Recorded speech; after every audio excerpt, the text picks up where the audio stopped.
Soon I'm getting married, so welcome to my wedding shopping vlog series, and this is part 1. Still, I can't believe that I'm going to get married very soon, so I had to share what I shopped for my wedding. So let's hop on to my video. সোনার দাম যে হারে বাড়ছে তাতে সোনা পরা এখন শুধুই বিলাসিতা মাত্র। তা বলে সোনা কি পরবো না?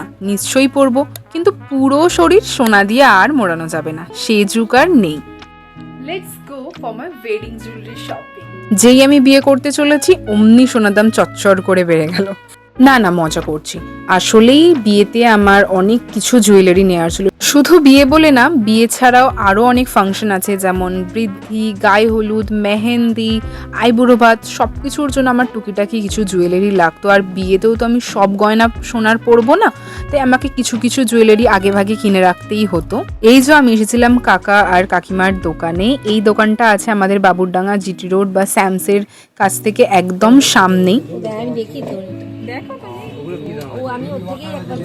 এবার তোমরা অনেকে ভাবতেই পারো যে আমি শ্রীহরি থেকে কেন গোল্ড প্লেটেড জুয়েলারি নিলাম না, যেহেতু আমার বিয়ের বলে কথা, এত বড় একটা ফাংশন। বাট আমার কি মনে হয় বলো তো, ইমিটেশন জুয়েলারি সবসময় ইমিটেশনই থাকে, যতই গোল্ড প্লেটেড হোক, গ্যারেন্টেড পিস হোক, যাই হোক, বাট সেটা কখনোই কিন্তু সোনার রিপ্লেসমেন্ট হতে পারে না। তাই আমি সোনা বাদে অন্য কোনো জুয়েলারিতে প্রচুর টাকা ইনভেস্টমেন্ট করতে চাইনি, তাই আমি কম খরচে পুষ্টিকর জিনিস নিয়ে নিয়েছি এখান দিয়ে। আচ্ছা, আমি অ্যাকচুয়ালি এখান দিয়ে কী জুয়েলারি নিলাম সেটা নিশ্চয়ই তোমাদের সাথে কোনো হল ভিডিওতে পরে শেয়ার করব। আর তোমরা যদি অ্যাকচুয়ালি জানতে চাও আমি আমার গোল্ড জুয়েলারি কোথা থেকে নিয়েছি বা কোথা দিয়ে শপিং করছি, সেটা কমেন্টসে জানিও, নিশ্চয়ই তোমাদের সাথে পরে শেয়ার করব। তো পার্ট 1 এখানেই শেষ হচ্ছে, দেখা হচ্ছে তোমাদের সাথে নেক্সট পার্টে। বাই।